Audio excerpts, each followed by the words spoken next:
Hello friends, ഞാൻ ഇന്ന് ഇങ്ങനെ എന്താ പറയുക, ഒരു കടയിൽ കയറിയപ്പോൾ ഈ ഒരു പേന ഞാൻ അവിടെ ഇങ്ങനെ കിടക്കുന്നുണ്ട്. 30 രൂപയേ ഉള്ളൂ. പണ്ട് നമ്മൾ ഉപയോഗിച്ചുകൊണ്ടിരുന്ന വെച്ചാൽ പേനയാണ്. എനിക്ക് ഓർമ്മയുണ്ട്, സ്കൂളിലൊക്കെ പോകുമ്പോൾ ഇടയ്ക്ക് ഈ പേനയ്ക്ക് വേണ്ടി ഭയങ്കര ഒരു ഇതായിരുന്നു, ക്രേസായിരുന്നു. പക്ഷേ ഇത് സാധാരണ റീഫില്ലറാണ്. അതുകൂടാതെ ഞാൻ ഉദ്ദേശിക്കുന്ന ഇത് വെച്ചിട്ട് 4 കളറുണ്ടല്ലോ, അതിൽ 3 കളർ നമ്മൾ യൂസ് ചെയ്യാറുണ്ട്: റെഡ്, ഗ്രീന്, ബ്ലൂ.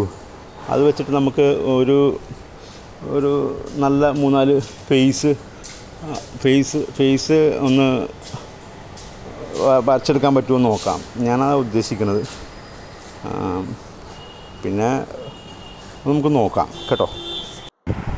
നമ്മൾ ഗ്രീൻ റീഫില്ലർ ഉപയോഗിച്ചിട്ട് നമുക്ക് ചെറുതായിട്ട് ഒരു ഫേസ് ടച്ച് ചെയ്യാൻ ഒരു റഫ് സ്കെച്ചാണിത്. ഒരു ഉദ്ദേശം വെച്ച് അങ്ങോട്ട് വരച്ച് നോക്കിയതാണ്. പിന്നെ കുറച്ച് റഫാണ് പേന, എന്നാലും കുഴപ്പമില്ല. Okay, thank you.